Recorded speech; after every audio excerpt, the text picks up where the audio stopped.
രാവിലെ എന്തുകൊണ്ടും ഞാൻ നല്ല രീതിക്കാണ് ദിവസം തുടങ്ങിയത്. കുളിച്ച് മാറ്റി ഫ്രഷായി സീരീസ് എക്സാമിന് പഠിക്കാനൊക്കെ ഞാൻ ഇരുന്നിട്ടുണ്ടായിരുന്നു. ഇത് ഇന്നലെ രാവിലത്തെയാണ്. ആൻഡ് ചില പ്രത്യേക കാരണങ്ങളാൽ എനിക്കത് ഫുള്ളാക്കാൻ പറ്റിയില്ല. അത് വഴിയേ പറയാം. ഇന്നലെയാണ് ജൂനിയേഴ്സിന് ഇൻഡക്ഷൻ പ്രോഗ്രാം തുടങ്ങിയത്. അവർക്കുള്ള പുതിയ ബ്ലോക്കിന്റെ പണി തീരാൻ കുറച്ചുകൂടെ ദിവസം വേണം. അതുകൊണ്ട് തന്നെ മെഡിക്കൽ കോളേജ് ഓഡിറ്റോറിയത്തിലാണ് ഇൻഡക്ഷനും കാര്യങ്ങളൊക്കെ നടക്കുന്നത്. ഉച്ചവരെ ഇൻഡക്ഷൻ കഴിഞ്ഞ് ജൂനിയേഴ്സ് ഒക്കെ വരുന്ന സമയത്താണ് ഞാൻ കോളേജിന്റെ മുന്നിൽ നല്ലൊരു വീഴ്ച വീഴുന്നത്. അതുവരെ വളരെ വളരെ നല്ലൊരു ദിവസമായിരുന്നു. അതോടെ പിന്നെ വീഡിയോ എടുക്കാനുള്ള മൂഡൊക്കെ പോയി. അങ്ങനെ അതിന്റെ ബാക്കി വീഡിയോ ഇന്നാണ് ഞാൻ എടുക്കുന്നത്. ഉച്ചയ്ക്ക് ശേഷം സീനിയേഴ്സിന്റെ ഒരു സെമിനാർ എടുക്കുന്ന സെഷൻ ഉണ്ടായിരുന്നു.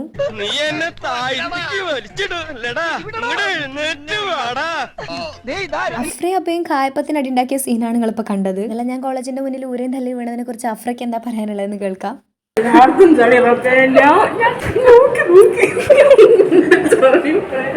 By the by, thank you for the love guys. Arya അഫ്രയാണ് ഇന്നലെ യൂണിഫോമത്തെ ചളി ഫുൾ കഴുകി കളയാൻ സഹായിച്ചത്. സോ ഗൈസ്, വീഴ്ചകളൊക്കെ സ്വാഭാവികം. എനിക്കൊന്നേ പറയാനുള്ളൂ, തളരരുത് രാമൻകുട്ടി, തളരരുത്.